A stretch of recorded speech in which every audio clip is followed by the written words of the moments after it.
Bismillahirrahmanirrahim. Alhamdulillahirabbil alamin wassalatu wassalamu ala asyrafil anbiya'i wal mursalin wa ala alihi wa sahbihi ajmain. Tak ada speaker tu. Mic tak ada.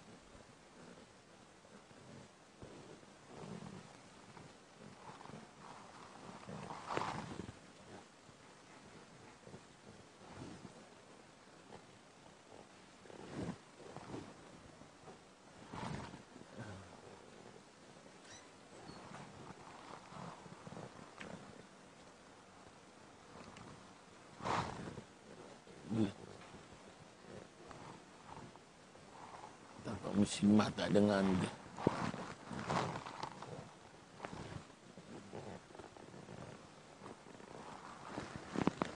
Okay.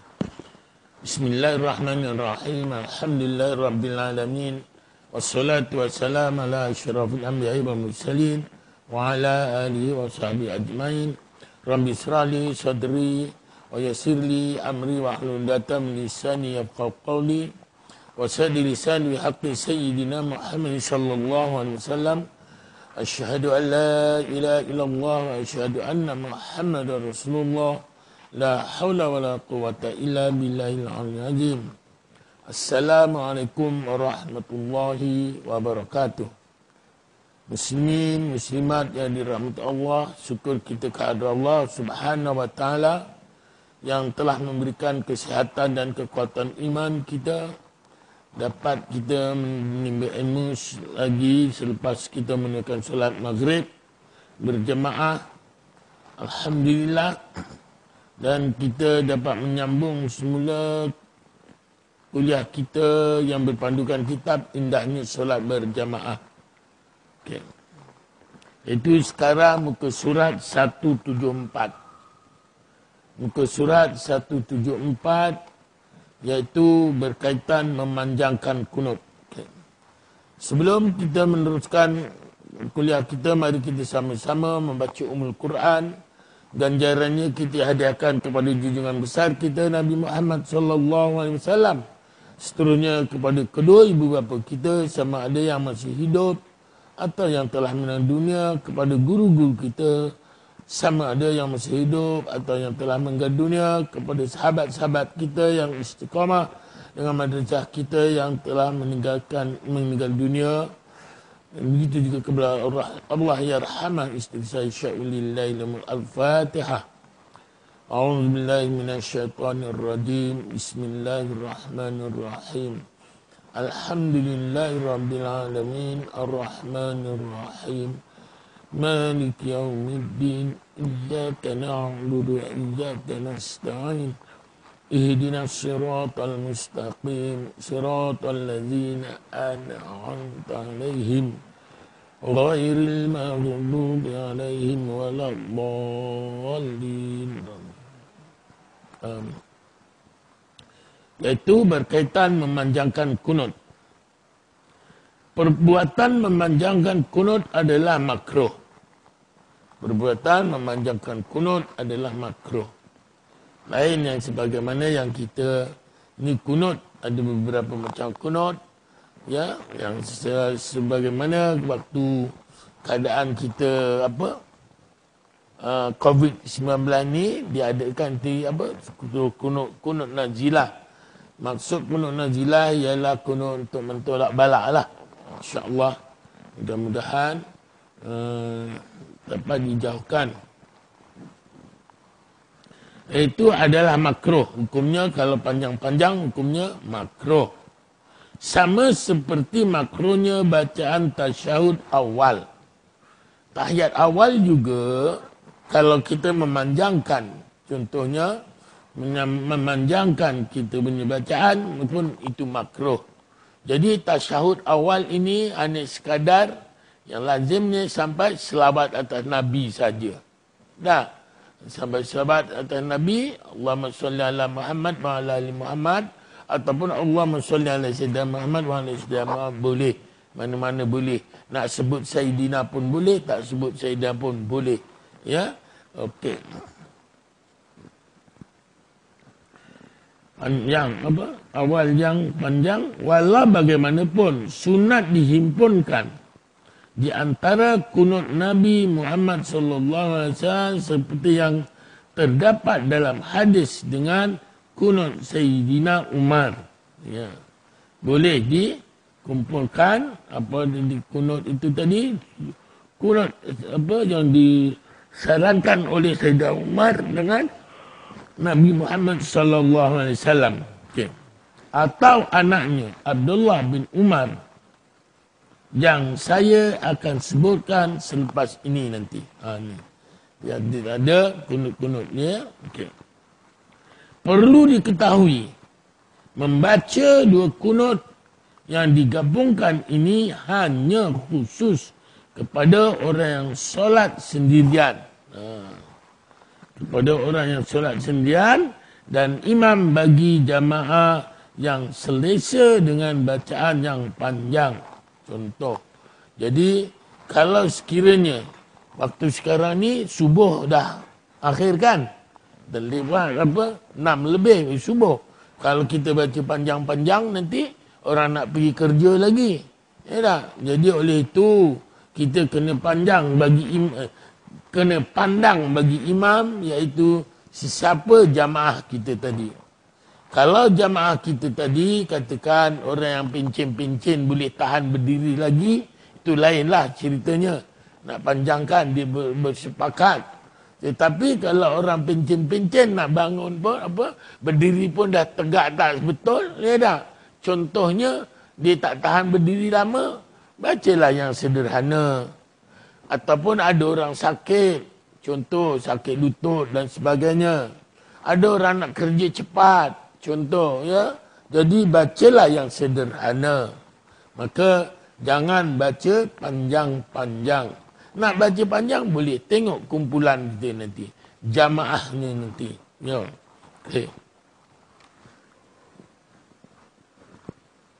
Riwayat Al-Bukhari, kitab tafsir Quran, Al-Quran, nombor 33.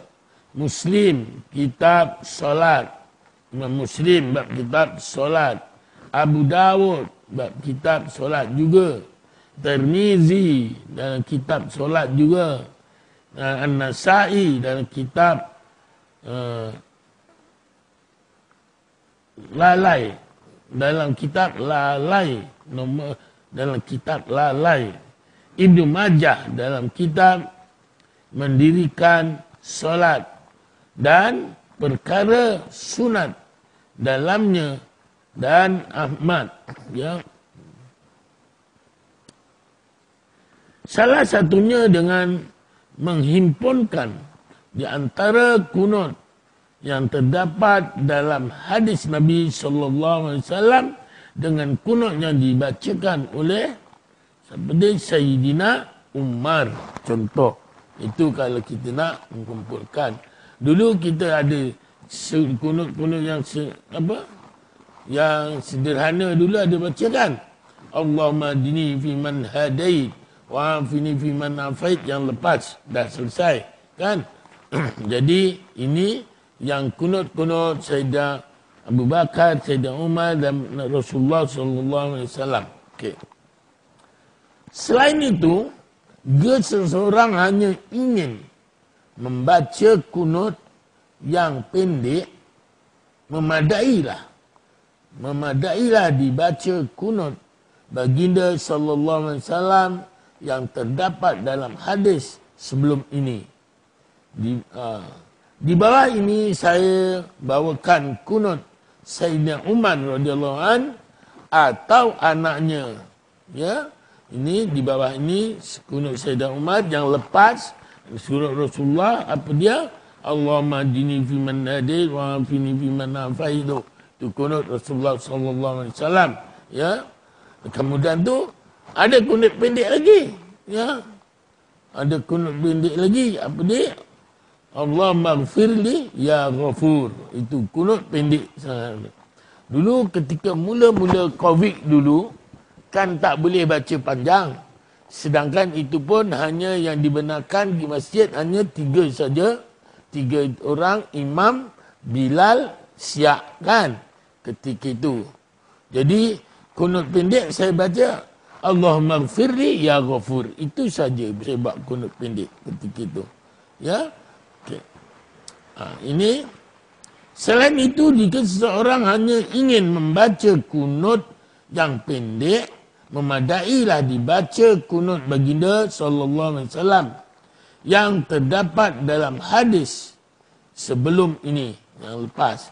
Di bawah ini saya bawakan kunut Sayyidina Umar radhiyallahu an atau anaknya, yaitu Allahumma inna nasta'inuka wa nastahdika wa nastaghfiruka wa natubu ilaik wa nu'minu bika wa nu'minu bika wa natawakkalu alaika wa nuthni alaikal khaira kullahu wa nashkuruka wa la nakfuruka wa nakhla'u wa natruku man yafjuruk.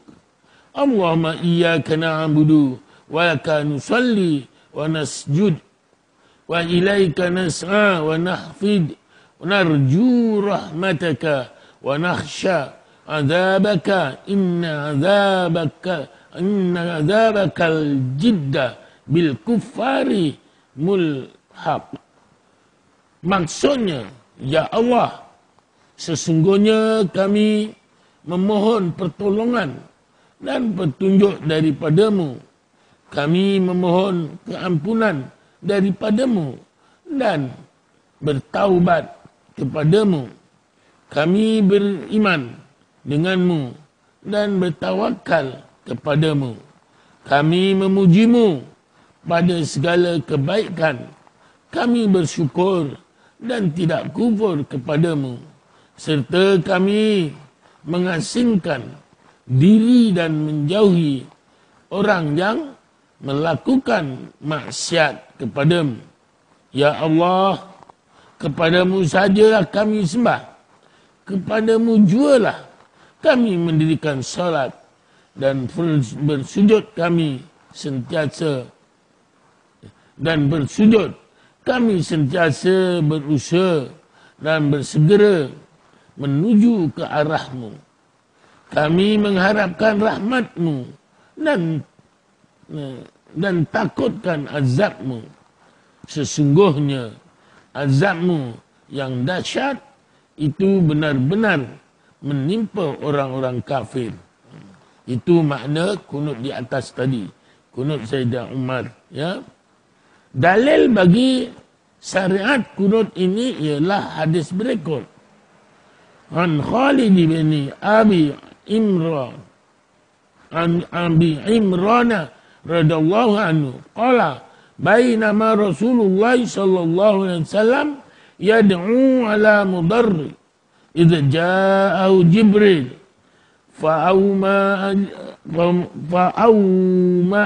ilaihi aniskut fasakata faqala ya Muhammad inna Allah lam yab'athka sabbaban wala la'ana wa innama ba'athaka rahmatan lil alamin laisa laka minal amri syai'un summa 'allamahul qunut Allahumma inna nasta'inuka wa nastahdika ila akhir. Ila akhir yang mana yang dibacakan atas tadi. Ya. Maksud daripada Khalid bin Abu Imran radhiyallahu an berkata, ketika Rasulullah sallallahu alaihi wasallam sedang mendoakan kehancuran ke atas Bani Mudar. Bani Mudar, tiba-tiba Jibril datang lantas memberi isyarat kepada baginda agar berhenti berdoa. Lalu Rasulullah sallallahu alaihi wasallam pun diam. Maka Jibril berkata, wahai Muhammad, sesungguhnya Allah tidak mengutuskan engkau untuk menjadi pengutuk dan melaknat. Tetapi Allah mengutus kamu sebagai rahmat untuk seluruh alam.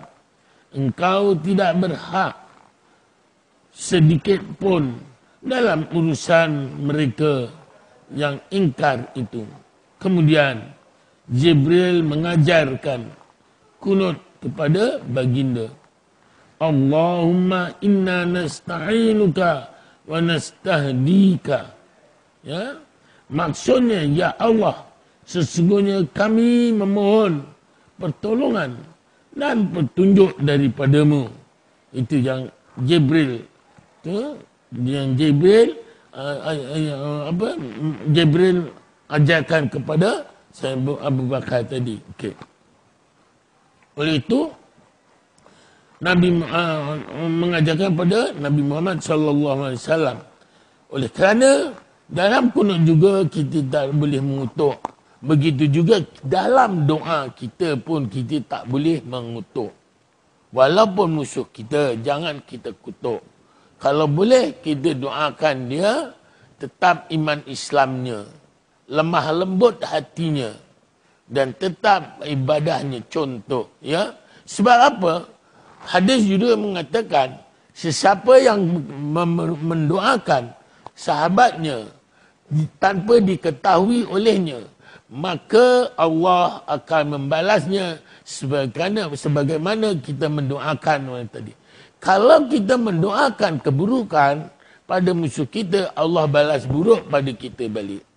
Tetapi kalau kita doakan pada musuh kita secara kebaikan, contohnya tetap iman Islamnya, maka Allah timpakan pada kita, balas pada kita, begitulah kehendaknya. Maka insya-Allah Allah, kalau kita mohon tetap iman Islamnya, maka kita pun akan ditetapkan iman Islam kita. Jangan kita mengutuk, jangan kita hancurkan. Pasal itu ketika doa yang mula-mula tu tadi banyak yang mengutuk kan, maka Jibril datang menegahnya. Dia kata Nabi Muhammad diutuskan untuk mendatangkan rahmat sekalian alam, bukan untuk menghancurkan. Mengutuk itu adalah menghancurkan, ya. Pasal itu Rasulullah sallallahu alaihi wasallam ketika dikejar oleh musuh-musuh Islam, ketika di Taif, maka gunung ganang pun akan bercakap, iaitu gunung ganang lagi satu lupa saya. Kemudian dia mengatakan, wahai Muhammad, perlukah aku balikkan gunung ganang ini pada musuh-musuhmu? Rasulullah kata jangan. Ya, Rasulullah kata jangan sebab apa? Boleh jadi kau ada keturunan dia, iaitu zuriat dia besok ada yang beriman padaku, kata Rasulullah sallallahu alaihi wasallam. Itulah keadaannya. Bismillah.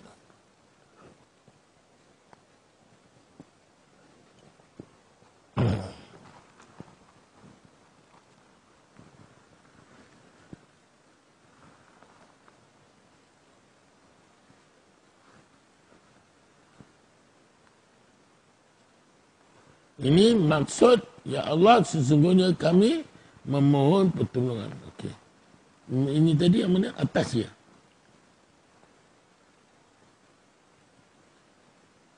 Mereka yang ingkar itu kemudian Jibril mengajarkan kunut kepada baginda. Allahumma inna nasta'inuka wa nastahdika. Maksudnya, ya Allah, sesungguhnya kami memohon pertolongan dan petunjuk daripadamu. Itulah yang kita sebaik-baiknya. Ini diriwayatkan oleh Abu Daud dalam kitab Al-Marasil. Ya. 116. Okay. Dalam kitab I'anatul Talibin, juzuk yang pertama, halaman 160, pengarang membawakan kunut Sayyidina Umar radhiyallahu an sebagaimana berikut. Allahumma Allahumma anzibil kafara wal musyrikina alladzina yasudduna an sabilik wa yukadzibuna rusulak wa yuqatiluna awliya'ak. Allahumma ighfir lil mu'minina wal mu'minat wal muslimin wal muslimat wa aslih dhata bainihim wa alif baina qulubihim waj'al fi qulubihimul iman wal hikmah wa sabbithum ala millati rasulik wa auzi'hum an yufu bi'adika alladhi ahadtahum alaih wansurhum ala aduwika wa aduwihim ilahal haq waj'alna minhum. Maksudnya, ya Allah, timpakanlah azab ke atas orang-orang kafir dan kaum musyrikin yang berpaling daripada jalanmu, mendustakan para rasulmu dan memerangi para walimu. Ya Allah, berilah keampunan kepada orang-orang yang mukmin, lelaki dan perempuan, serta orang-orang muslim, lelaki dan perempuan.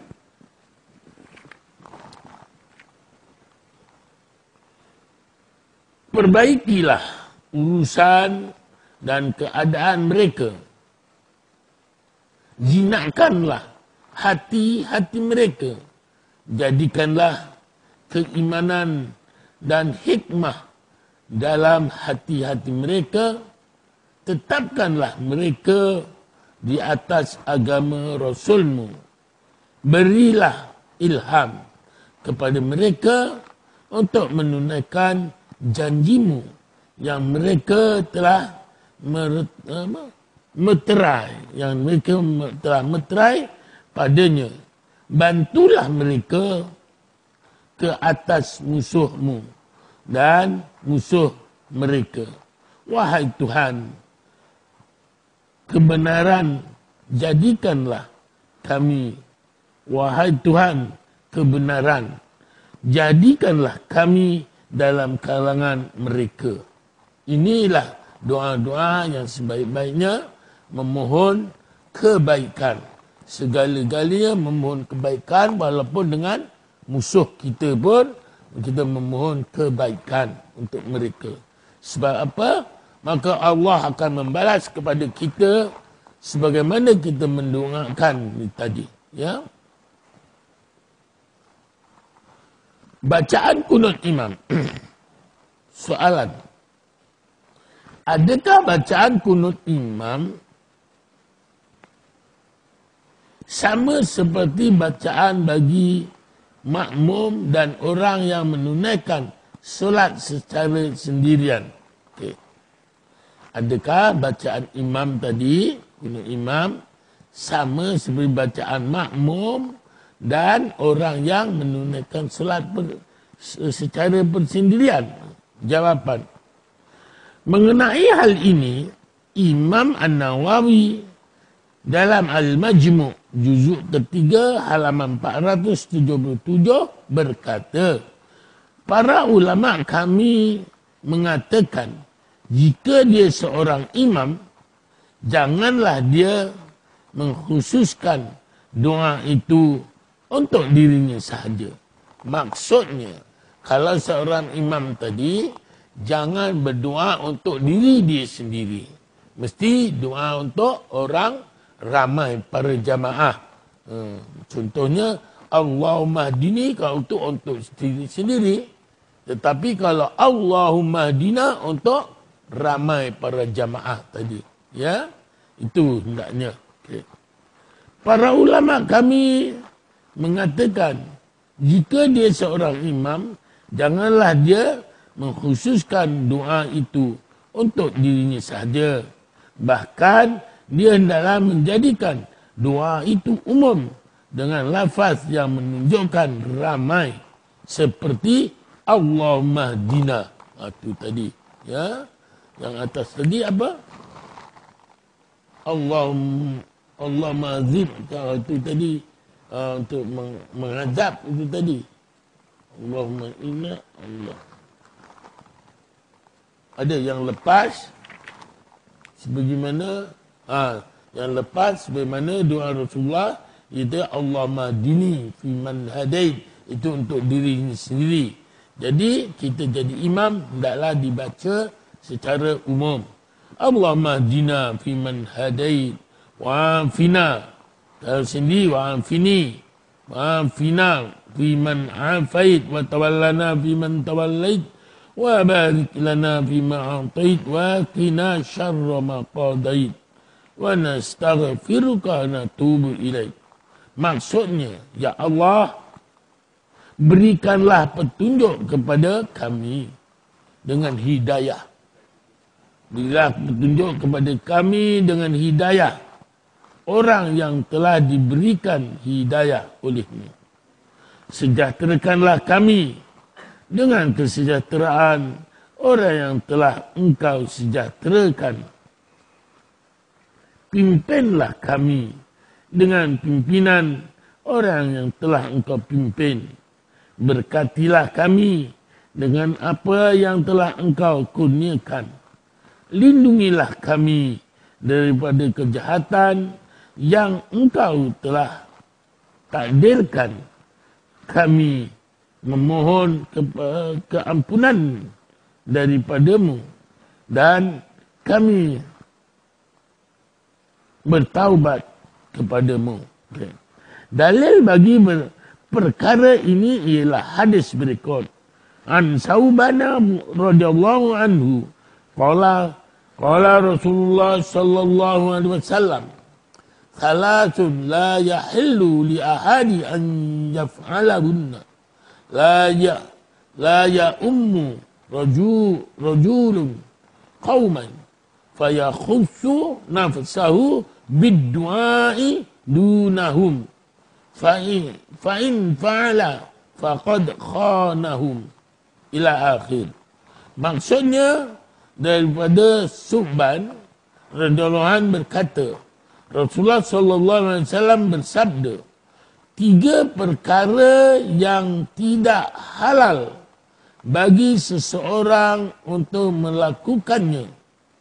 Tidaklah seorang lelaki menjadi imam kepada suatu kaum, lalu dia mengkhususkan doa untuk dirinya sahaja dan tidak kepada mereka. Jika dia melakukan sedemikian, maka dia telah mengkhianati mereka. Maksudnya, kalau imam tu doa untuk dirinya sendiri, bahawa dia adalah seolah-olah mengkhianati para jamaah yang lain. Ya, oleh kerana kita berjamaah, maka hendaklah dia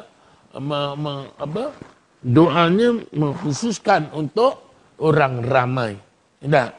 Pasal itu, sebagaimana yang saya katakan yang lepas, kalau kita kata Allahumma, yang dibagi lepas tahlil itulah Allahumma jirna, kalau kita berjamaah ataupun kita dalam kumpulan jamaah, Allahumma jirna minan nar, Allahumma jirna minan nar, ya Allah, jauhkan aku dari api neraka. Tetapi kalau dia persendirian, dia boleh baca Allahumma jirni. Nah, Allahumma jirni. Tetapi ada persoalan yang lepas. Jadi Ustaz, kalau katakan kita sebagai makmum, macam mana? Imam baca Allahumma jirna, kita jadi makmum, macam mana? Kita jadi makmum oleh kerana bila bersepakat satu kumpulan, mestilah kita untuk semua. Allahumma jirna. Tak boleh baca Allahumma jirni. Sebab apa? Kita solat berjamaah ni, sepatutnya kalau katakan, saya ni solat saya kurang sempurna. Tetapi apabila saya hadir berjamaah, maka akan ditampung pada jamaah yang sempurna solatnya. Okay. Contohnya, kalau katakan imam tak sempurna pula tu, ya, maka akan di-cover oleh jamaah yang saf pertama. Andainya saf pertama tak sempurna juga, maka saf kedua dan seterusnya sampai yang terakhir. Andainya semua tak ada yang sempurna, contohnya. Tetapi kecuali daripada perkara yang rukun. Kalau yang berukun tak sempurna memang tidak sah. Maksudnya yang sunah-sunahnya. Ya, tak sempurna, maka dia akan di-cover semuanya atas kesempurnaan berjamaah tadi. Atas fadilat berjamaah tadi. Itu kelebihan orang datang solat berjamaah. Ya, okey. Itulah ya. Ini kadar kenyaringan kunut imam. Okey. Ini saya untuk minggu depan. Okey ya. Ada persoalan, ada pertanyaan, silakan. Hari ini 17 ya. 17 bulan 2 2022. Okey. Ini akan menjawab orang yang tanya, alhamdulillah hadir. Yang lepas kebetulan yang minggu semalam yang tanya kebetulan tak ada. Dan kebetulan saya pun lupa bawa buku. Dan sekarang saya bawa buku. Ini. Fiqh Jumat. Iaitu fiqh Jumat mazhab Asy-Syafi'i. Ya. Saya bawa bab sini. Bab rukun. Okay. Rukun khutbah.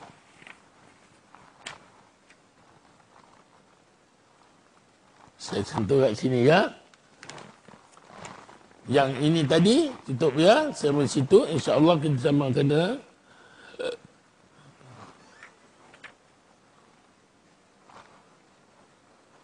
Syarat solat Jumaat. Wajib solat Jumaat. Dan syarat-syaratnya, iaitu rukun dia ada berapa? Ada 5. Ada 5. Iaitu Islam. Mesti Islam yang pertama. Yang kedua, baligh. Ya. Yang ketiga, berakal. Okay. Yang keempat, bebas atau merdeka. Bebas atau merdeka bermakna bukan hamba. Ya. Sekarang istilah hamba tak ada. Ya tak? Jangan kita ambil kata hamba. Pasal hamba boleh digunakan oleh tuannya. Ya tak? Besok dia kata hamba. Istilah hamba sekarang dah tak ada. Besok mentang-mentang ambil bibi tu, yang dia kata halal dipakai. Tak. Sekarang tak ada istilah tu. Okey, yang kelima adalah lelaki. Itu yang kewajipan. Perempuan tidak kewajipan. Pasal itu, bagi muslimah, contohnya, nak solat zuhur. Masuk saja waktu zuhur, sudah boleh solat zuhur. Waktu solat Jumaat. Tetapi, bagi lelaki yang kewajipan hadir solat Jumaat, dia tidak datang solat Jumaat, dia kena menunggu habisnya solat Jumaat.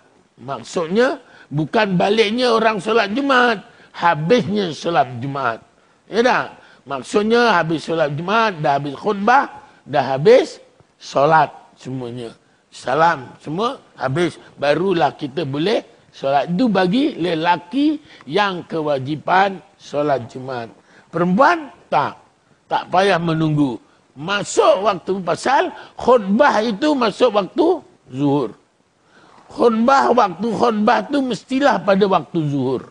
Masuknya waktu zuhur, itu khutbah tu. Ya? Okey. Jadi oleh itu. Jadi kat situ, ada beberapa pula dia punya kata,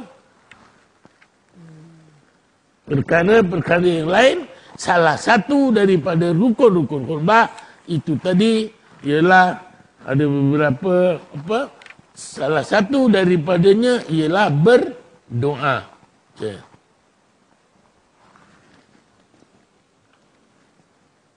Okey, kat sini. Okey. Boleh ya saya sentuh lewat sedikit tak apa ke? Okey. Okey. Pasal saya pun ada war-warkan tu yang apa dia? Ustaz Samsuri ya ke bang? Dia ingat tekan tak boleh. Jadi ini tonton boleh baca.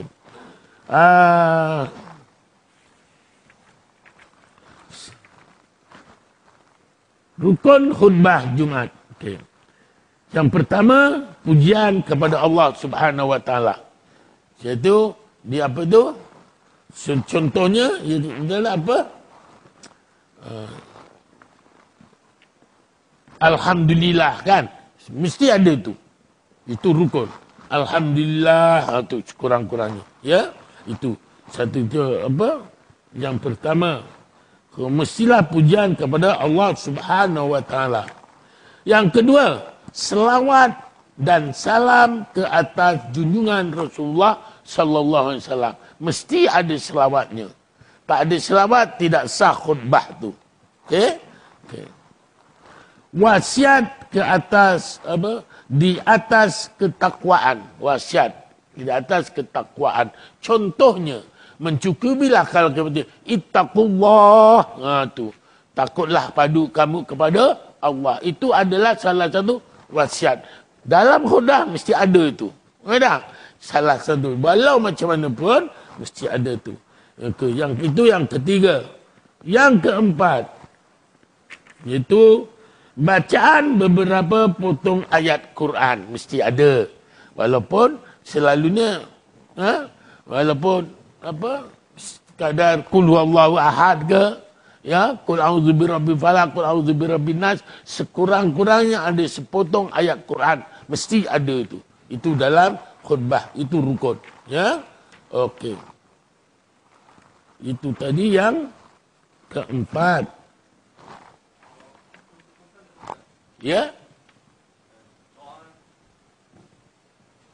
Ha? Apa dia? Ada. Nanti ini ada ni. Ada belum lagi. Doa belum sebelum lagi. Ini tadi kita baru yang keempat kan? Bacaan beberapa potong ayat Quran. Okey. Yang kelima. Ni. Doa untuk orang mukmin. Yang kelima, doa untuk orang mukmin, ya. Doa untuk orang mukmin wajib dibaca pada khutbah kedua kerana doa kebaikan di akhir amalan ibadah dan doa dikira sebagai penyempurna syarat meskipun hanya bacaan untuk sidang Jumaat sahaja, ya. Contoh dia. Kemudian tu nanti kemudian tu dan hadis riwayat Jabir bin Samurah nanti dan beberapa lagi hadis yang menyebutkan tentang jenis pengisian Rasulullah sallallahu alaihi wasallam, iaitu salah satu daripadanya doa pada umarah, ya, pada pemimpin, mendoakan pada pemimpin, pada agung, pada sultan, pada ya pemimpin besar. Ya, selain daripada doa untuk mukminin, mukminat semua sekali. Ya, okey. Ini dia punya apa? Ya, cool. Ya. Itu adalah rukun. Dalam doa tu. Doa itu adalah rukun, tapi di dalam doa itu disarankan untuk mendoakan pada semua umat Islam dan pada pemimpin-pemimpin.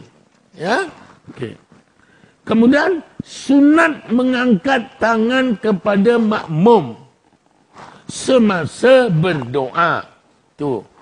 Makmum disunatkan mengangkat tangan semasa berdoa dan mengaminkan doa. Umumnya mengangkat tangan ketika berdoa ini sunnah. Ini berdasarkan hadis. Itu dia. Inna Allah hayyun karimun yastahyi idza rafa'a ar-rajulu ilaihi yadayhi an yarudduhuma sifran khaibataini. Ya. Maksudnya sesungguhnya Allah yang maha mulia malu apabila hambanya mengangkat tangan kedua-dua tangan kemudian kepadanya, ia tidak akan menolak dengan tangan kosong. Allah malu kalau tak memberi doa yang dipohon oleh makhluknya yang mengenadah tangan tadi. Tu dia. Ada bermakna itu hadis. Salah satu daripadanya, ia tidak akan menolak dengan tangan kosong. Itu dia. Pasal tu berdoa. Angkatlah tangan supaya akan dapat kita punya apa tu. Itu daripada riwayat At-Tirmizi. Tirmizi selalu hadis dari Tirmizi adalah hadis yang sahih. Okay. Adapun hadis yang menyuruh diam semata khatib membaca khutbah, iaitu diam dari percakapan yang tidak ada kena-mengena dengan ibadat. Tu, ya. Maka mengaminkan doa adalah tidak ditegah. Begitu juga menjawab salam khatib dan mendoakan yang bersin. Contoh, tiba-tiba jiran saya, Cik Zul, sebelah saya, Cik Zul, lepas tu Cik Zul pun alhamdulillah. Maka saya disunatkan yarhamukallah untuk menjawab. Okey? Itu disunatkan, boleh saya menjawab tadi. Boleh ha? Okey. Ketika yang bersin. Adapun hadis an Umarat tabni Ruaibah annahu ra'a bishrabna Marwana yarfa'u yadayhi wa qala qabahallahu hataini yadaini laqad ra'aitu Rasulullah sallallahu alaihi wasallam ma yazidu ala an yaqula biyadihi hakadha wa asyara bi isba'ihi musabbiha. Ya. Dari Umarah Ibn Ruaibah melihat melihat Bishra Ibnu Marwan ketika di atas mimbar. Ini orang yang khutbah yang tidak dibenarkan angkat tangan. Orang yang khutbah angkat tangan hukumnya makruh. Tapi makmum disunatkan mengangkat tangan. Okay. Mimbar, okay. Mengangkat tangan dan mengingkari perkara yang dilakukan oleh Bishra Ibni Marwan dan berkata, semoga Allah menjadikan hodoh kedua tanganmu. Aku melihat Rasulullah SAW tidak menambah apa-apa melainkan seperti ini dan mengisyaratkan dengan jari telunjuknya, iaitu menunjukkan larangan ini khas kepada khatib saja. Ya, larangan ini hanya khatib saja. Ya, ini. Manakala pendengar khutbah tidak termasuk dalam larangan ini kerana umum dalil menyatakan sunat mengangkat tangan ketika berdoa, maka hendak melarang pendengar dari mengangkat tangan memerlukan dalil khas. Kalau kita memerlukan dalil khas, jadi mana dalil dia? Tengok dia tak ada tunjukkan dalil. Cuma dia selalu, yang saya dengarkan, tak silap saya ada, yang dia kata, jangan berkata-kata, walaupun kamu mengatakan orang tu diam. Ya tak? Itu tak boleh. Maka, faqad laghaw. Ya tak? Faqad laghaw wa ma juma'atalah. Ya, maka sia-sialah pada kamu. Itu, hanya itu saja. Bukan yang mengatakan yang lain-lainnya. Itu memanglah tidak dibenarkan. Ya tak? Okey. Tapi yang ini tadi berkaitan amal ibadah, maka dia dibenarkan. Larangan ini khas kepada khatib. Manakala pendengar khutbah tidak termasuk dalam larangan ini kerana umum. Dalil menyatakan sunat mengangkat tangan ketika berdoa, maka hendak melarang pendengar dari mengangkat tangan memerlukan dalil khas. yang menyatakan larangan itu. Apabila tiadanya larangan khas, maka dalil umum yang menyatakan sunat mengangkat tangan ketika berdoa diguna pakai. Faham ya? Ya? Okey. Terdapat beberapa perbezaan hukum antara khatib dan pendengar khutbah. Okey, boleh ya? Boleh. Jadi, oleh kerana hampir pukul 9, itu pun dah saya minta maaf lah. Saya melewati masa. Boleh apa, Cik Rizal? Ya? Ya, ramai? Baru mula duduk. Tak apa. Tapi kesian yang dah lama duduk. Tuan Setiausaha. Ya. Dia dah lama duduk. Dia seorang aja tadi. Lonely. Tapi dia tak lonely. Saya menemani dia. Okey. Okey? Boleh je Rizal ya? Ini sebagaimana pernah ini sah. Ini fiqh Jumaat mazhab Syafi'i. Ya, pengarangnya Ustaz Azhar Yahya Abu Dhabi, Ustaz Fadilah Yaakob, ya, Kuzin, itu pencar Kuzin ni, ya. Kuzin, ini dia pensarah dulu. Jadi takkan dia boleh menjadi pensarah ya tak? Tu dia. Ini. Okey? Jelas. Okey. Jadi ya. Ya. Ya.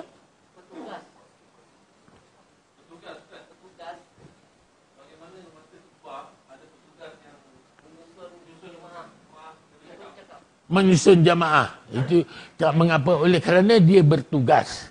Bertugas ini adalah tugas-tugas dia.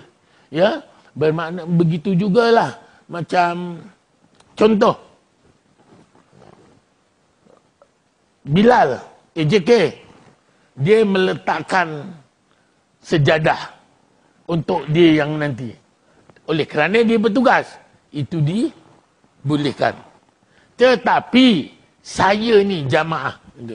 Jamaah, oleh kerana saya nanti nak ambil depan sekali, saya tak bertugas apa-apa.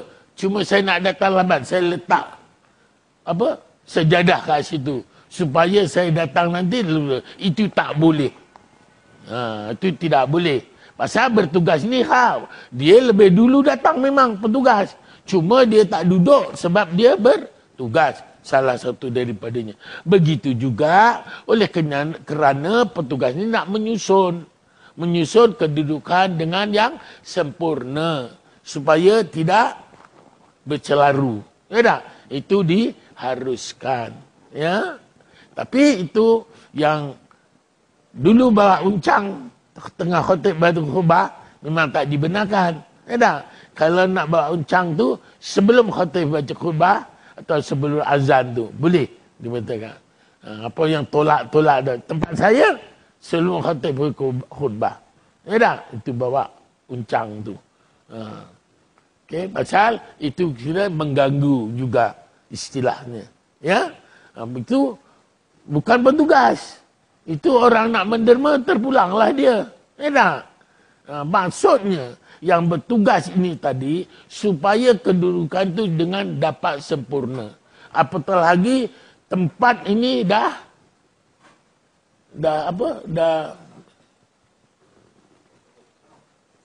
penuh lah. Maksudnya dah sesak lah ya lah. Jadi supaya yang lain dapat. Yang lainnya itu dapat. Kalau tak nanti letak contohnya petugas. Okey, penuhkan dalam dulu itu. Ada? Boleh. Ya, penuhkan dalam, lepas tu susun, tengok ada luang, oh tolong pergi sana tu. Penuhkan sana. Sana penuhkan sana. Lepas tu yang luang, boleh diharuskan. Sebab dia bertugas untuk menyusun kesempurnaan jamaah ni nanti. Kalau dah memang tak sempurna, ada lintang pukang sana sini dan sebagainya. Jadi itulah petugas ni, AJK ni kena redha. Kutukan-kutukan tu kena redha. Pasal apa? Memang, ya, Dah contoh Luqmanul Hakim. Ya. Luqmanul Hakim dah. Mula-mula dia budak kanak-kanak naik kaldai tu, dia bawa tu, orang komplain dia. Apalah budak kecil naik atas kaldai. Ya, ni orang tua suruh jalan dulu. Maka budak tu turun, orang tua suruh naik.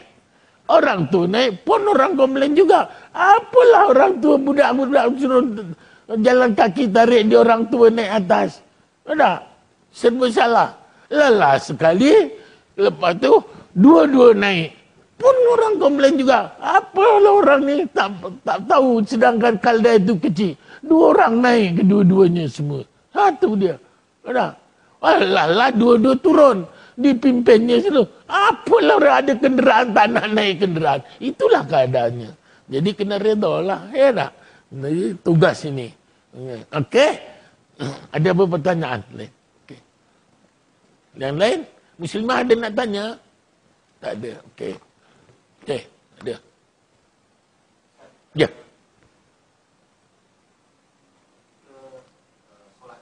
Ya. Solat sunat tarawih.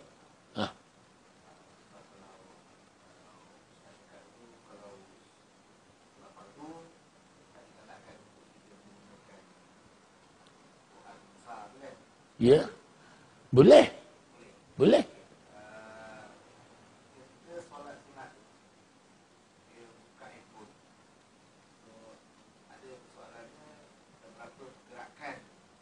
Tak boleh. Handphone tidak dibenarkan. Pasal dipergerakkan tangan kita, satu. Ya. Kalau Quran itu pun terletak gitu kan. Itu pun kalau sekiranya satu muka ke satu muka kan. Bukan kita dalam solat terus kita buka gitu. Selalunya buka tu setelah kita salam.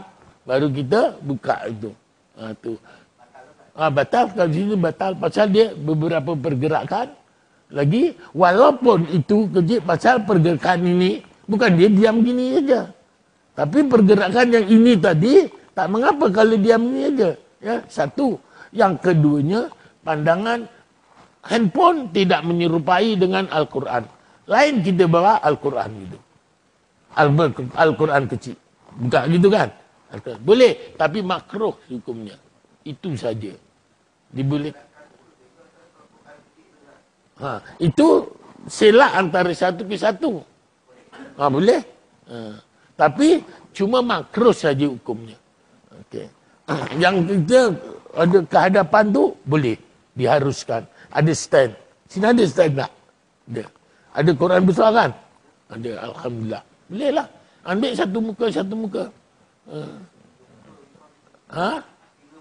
Tiga muka sekali. Lagi bagus. Ambil satu juzuk lah. Okay. Tapi kalau macam itu jangan buat 20.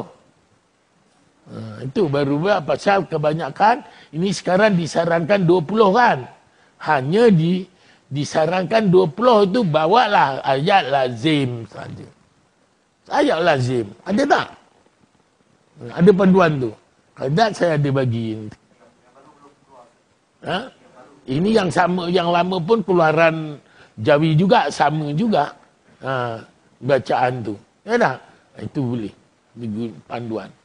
Bawalah 20. Ya? Bacaan tak berubah. Mesti. Fatihah pun tak berubah. Tetap Fatihah. 7 ayat juga. Tak ada kurang, tak ada tambah. Okey? Fatihah. Ada? Apa lagi? Syed Zul. Ya. Boleh.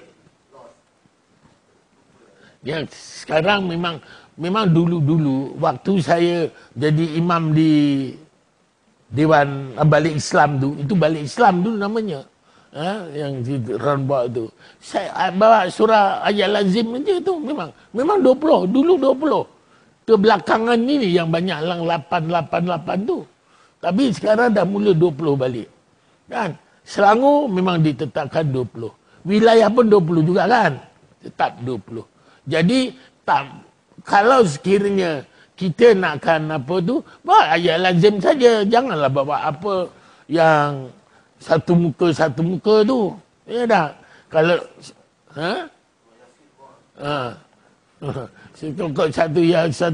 satu surah ada. Satu surah tu tengok dulu, tanya jamaahnya dulu. Boleh tak kata. Okey? Jadi itulah. Ini macam mana ini tadi kita baru baca kan? Ya, apa yang kita baca tadi? Kunut pun tak boleh baca panjang-panjang kan?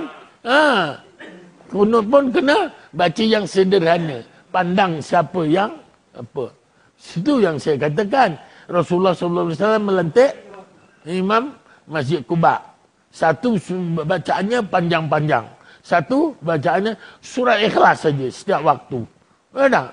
Macam itu pun orang komplain juga. Jamaah komplain. Tapi ya Rasulullah semua dilayan sebab komplain. Yang panjang-panjang betul ke imam? Kamu ketika jadi imam bacaannya panjang-panjang? Ya Rasulullah. Memang apa kata Rasulullah bacaan panjang-panjang afdal. Afdal jika kamu solat persendirian. Kalau kamu jadi imam, lihat siapa makmum kamu.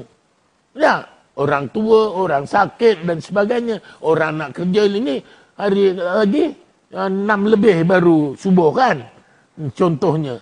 Janganlah baca ni hari Jumaat besok. Surah apa? Surah Sajadah pula.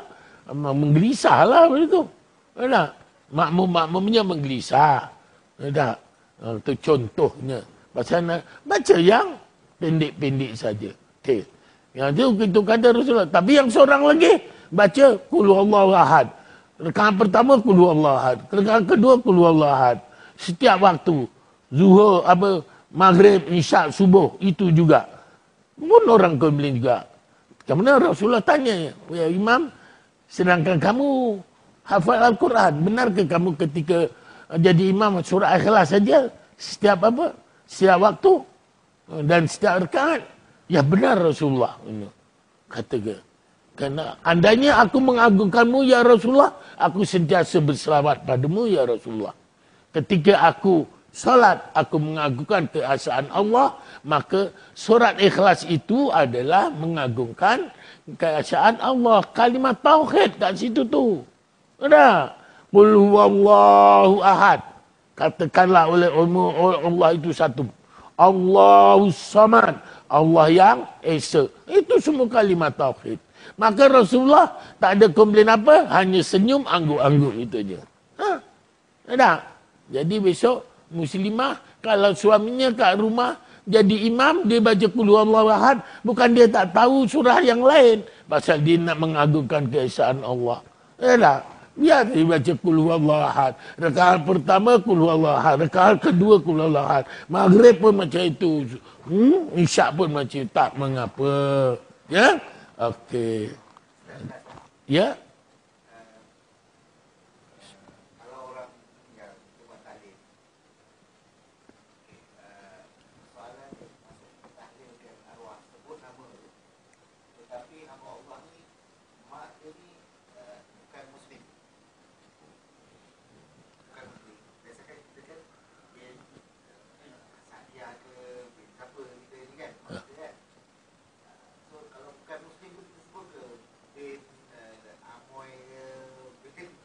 Tak perlu.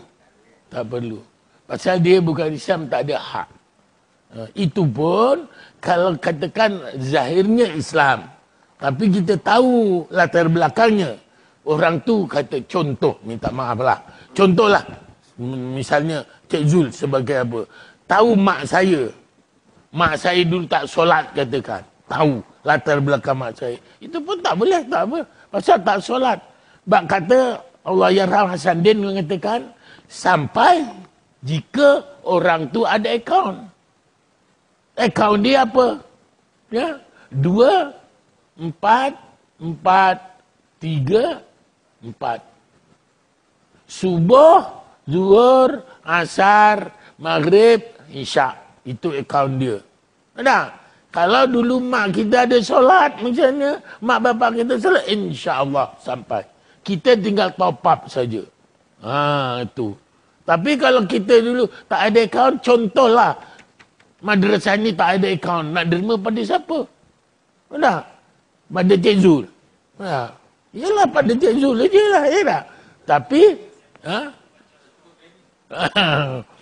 pada bendari ke? Pada apa? Jadi itu satu memang betul. Saya setuju pada Allahyarham Datuk Hasanuddin punya pendapat. Pasal apa? Saya cukup setuju dengan dia. Dia ni sama dengan Allahyarham Datuk Ishak Bahrom. Pasal Datuk Ishak Bahrom tu saya belajar sejak tahun 60. Ya? Dia mengajar sekolah Mahat. Kancung Darat dulu, lepas tu dia Mahat Isamuddin gitu. Sebelum dia jadi mufti. Dan sampai dia jadi mufti pun saya datang. Kalau saya jemput ke Perhebat dulu, alhamdulillah. Tak ada tak sampai. Mesti sampai. Ya, tu dia. Alhamdulillah. Saya telefon aja, nama saya rupanya dah ada. Ya, Narawi itu. Itu aja. Syukur alhamdulillah. Tapi sekarang tak boleh lah nak telefon. Kalau telefon aja, ya Narawi, habislah. Terkejut semua. Pasal dah tak ada. Dah meninggal. Datuk Ishak Bahrom kan dah tak ada. Tu dia. Okey? Itulah guru saya. Jadi oleh itu, apabila saya tengok pendapat dia, sama pasal tu saya suka berpindah dengan kawan saya, Sariman Rejo. Dia dulu pernah menjadi pengetua sekolah agama Kuala Selangor tu. Tu dia sama. Pasal tu saya cukup suka dia punya banyak simpan WhatsApp dia, video-video dia. Okey. Boleh je tu? Ada apa lagi? Dah. Okey. Okey, tak apa.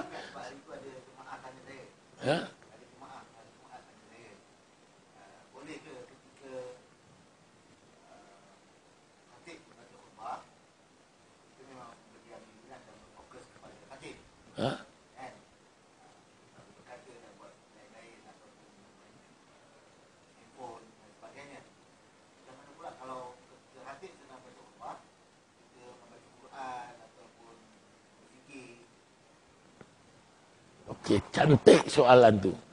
Bukan khatib membaca khutbah saja. Ketika ada tazkirah, maka tidak digalakkan berwirid mengaji Quran itu benar. Lebih afdal. Dia mengaji itu adalah sunat. Tetapi majlis ilmu itu adalah wajib. Begitu juga khutbah. Ketika khutbah itu adalah rukun. Maka dia tak boleh. Nak tengok, maka sia-sialah. Kalau dia sia-sia. Tak boleh kita tengok baca. Kecuali ayat Quran yang diberi oleh khatib, kemudian dia nak memperjemah ataupun nak mensahihkan betul ke daripada ayat tu, itu tak mengapa. Tetapi kalau dia maksud dia bukaan itu baca Quran sendiri, maka itu tidak afdal, maka itu ditegah. Maka suruh konsentrate dengarkan para khutbah tu, khatib baca khutbah tu, ya. Sedangkan khatib ustaz bagi tazkirah, kemudian kita berwirid subhanallah, maka letakkanlah tasbihmu. Dengarlah yang majlis ilmu. Itu adalah sunat. Mengaji Al-Quran persendirian itu sunat. Yang wajib itu adalah majlis ilmu tadi. Faham? Itu dia. Okey. Cukup ya? Ada lagi? Cukup. Alhamdulillah. Okey, minta maaf. Terutama sekali saya memohon maaf oleh kerana masa memakan masa, ya. Jangan reportkanlah, report habislah nanti. Iya ke? Iya ke? Pasal ni tutup pun dah boleh kan buka. Penceramah dah boleh buka. Pasal 2 hari yang lepas di Kerinci. Dia kata ustaz dah boleh buka dah, kata. Penceramah tapi apabila sembahyang nanti pakai lagi semula. Okey. Jadi setakat ini dulu dapat saya sampaikan. Saya mohon ribuan ampun dan maaf salah silap kata, terkasar bahasa, terlajak kata yang baik datang dari Allah, kelemahan, kesilapan datangnya dari diri saya yang jahil. Wabillahi taufiq wal hidayah. Wassalamualaikum warahmatullahi wabarakatuh. Bismillahirrahmanirrahim. Alhamdulillahirabbil alamin. Hamdan hamidin, hamdan zakirin, hamdan syakirin, hamdan na'imin, hamdan sabirin, hamdan yuwafi ni'amahu yukafi majidah. Allahumma anjili rahmata wal maghfirata wal syafa'ata zal majlis. Allahumma anjili rahmata wal maghfirata wal syafa'ata zal majlis. Allahumma anjili rahmata wal maghfirata wal syafa'ata zal majlis. Allahumma ja'al jamana hadza jamal marhuma wa tafarraqu min ba'di tafarraqu ma'suma. Wa sallallahu ala sayyidina Muhammad wa ala alihi washabihi ajmain walhamdulillahirabbil alamin. Taqabbalallahu minkum. Okey, contoh ya, ini satu minta maaf ya. Khatib nampak jamaah sedang mengaji ataupun khatib tengah nampak jamaah tengah apa ya, macam-macam lah, bermakna tidak konsentrate, mana khatib yang atas mimbar dia boleh menegur, ya. Okey.